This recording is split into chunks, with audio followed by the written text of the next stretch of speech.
Donc la course Les Sables et les Açores, les Sables, qui est devenue maintenant une classique du circuit mini. Départ des Sables d'Olonne là, et arrivé à Horta, sur l'île de Fayal, archipel des Açores. Ça fait à peu près 2500 km à parcourir avec des bateaux de la classe mini. Ce sont des bateaux de 6,50 m.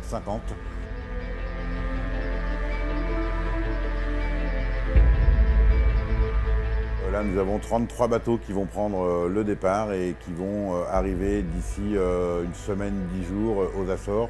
Et un nouveau départ pour rejoindre les Sables d'Olonne le 5 août et qui devrait ramener les bateaux ici à peu près aux alentours du 15 août.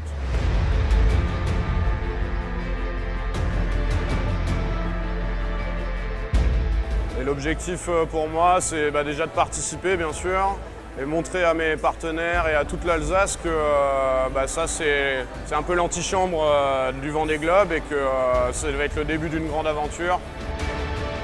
Il y a 2 jours, j'étais pas du tout sûre de prendre le départ, mes pilotes étaient en rade.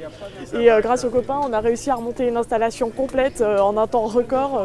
Ils ont travaillé comme des fous, c'est complètement hallucinant.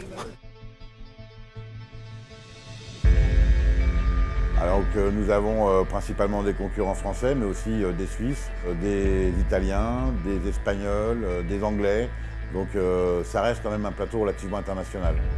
Mon objectif, c'est toujours pareil, de bien naviguer, de m'appliquer au maximum, de mettre les 100% de mes capacités, mes énergies, de faire marcher les bateaux et aller du bon côté. Et après, le résultat, ça va ensuite, quoi.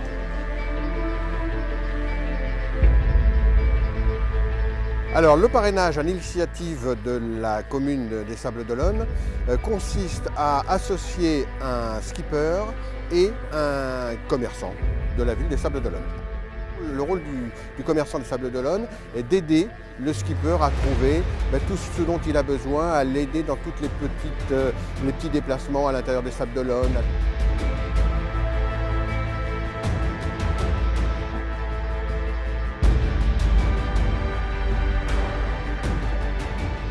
On a la stratégie jusqu'au Cap Finistère et en fonction des anticyclones et des dépressions qu'on trouvera sur la zone des Açores, il faudra décider est-ce qu'on fait la route, est-ce qu'on fait un peu plus de sud, un peu plus de nord.